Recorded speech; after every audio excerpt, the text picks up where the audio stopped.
sebelum kami memulai presentasi kelompok kami, sebelumnya kami mengucapkan terima kasih kepada Ibu Dr. Insinyur Ira Wahyuni MP selaku dosen pengampu mata kuliah Ekonomi Sumber Daya Manusia. Langsung saja, topik yang akan kami bahas pada diskusi ini adalah mengenai pekerja sektor formal dan sektor informal. Pekerjaan sektor formal. Pekerjaan formal adalah pekerjaan yang bergerak di perusahaan yang terstruktur dengan jam kerja yang tertata dan model kerja berasal dari sumber yang resmi. Orang yang melakukan pekerjaan formal sering juga disebut sebagai white collar employee atau pekerja kerah putih. Pekerja formal disebut dengan pekerja kerah putih karena biasanya mereka bekerja menggunakan kemeja putih dengan kerah terkancing rapi. Selain itu, biasanya mereka adalah orang yang melakukan jenis pekerjaan halus. Orang yang melakukan pekerjaan formal biasanya memiliki tingkat pendidikan yang cukup tinggi. Menurut Badan Pusat Statistik tahun 2013, pekerja sektor formal didefinisikan sebagai berikut.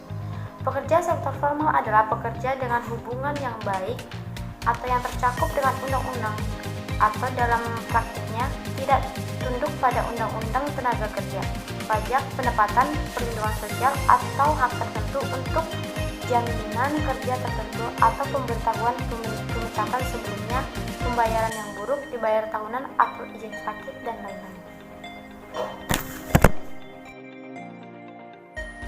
Pekerja sektor informal.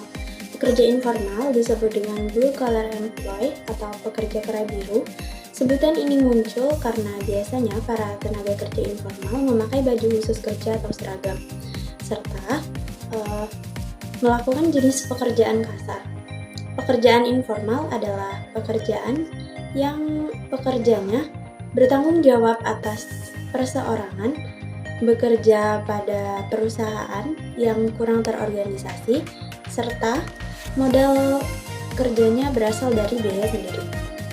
Berkebalikan dengan pekerjaan informal, orang yang melakukan pekerjaan informal tidak memiliki pekerja serikat serta kontrak tertulis yang jelas. Hal ini menyebabkan pekerja tidak mengetahui hak dasar pekerja seperti upah minimum atau upah kelayakan dan jaminan sosial. Perbedaan pekerjaan formal dan informal. Pekerja formal, yang pertama itu tingkat pendidikan. Orang yang melakukan pekerjaan formal biasanya juga mengenyam pendidikan formal, bahkan hingga ke tingkat tertinggi seperti setara 2 dan 3 atau S3. 2. Kisaran upah. Mereka yang melakukan pekerjaan formal sudah dijamin mendapatkan kisaran gaji yang sama dengan nominalnya. Contoh pekerja formal. Pekerja formal adalah orang-orang yang sering melakukan jenis pekerjaan halus atau pekerja yang tidak mengandalkan tenaga fisik yang lebih. Pekerja tersebut merupakan guru, dosen, manajer, pengacara, menteri, staf kantor, perawat, sekretaris, dokter, dan lain-lainnya. Pekerja informal adalah mereka yang melakukan jenis pekerjaan kasar.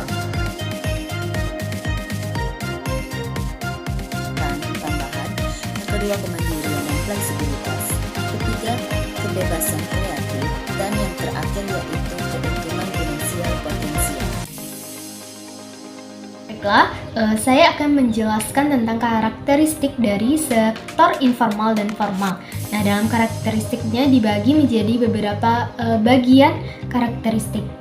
Yang pertama, kita lihat dari segi modal. Dalam segi modal, sektor informal itu sukar diperoleh, sedangkan di sektor formal relatif mudah diperoleh.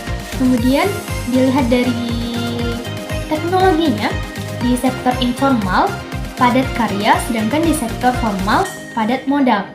Kemudian dilihat dalam organisasinya, di sektor informal itu seperti organisasi keluarga, sedangkan di sektor formal itu seperti birokrasi. Nah, kesimpulan sektor formal. Pekerja sektor formal adalah mereka yang bekerja dalam lingkungan yang diatur oleh undang-undang dengan kontrak kerja yang jelas dan mendapatkan manfaat sosial seperti asuransi kesehatan, tunjangan pensiun, cuti sakit, dan cuti tahunan.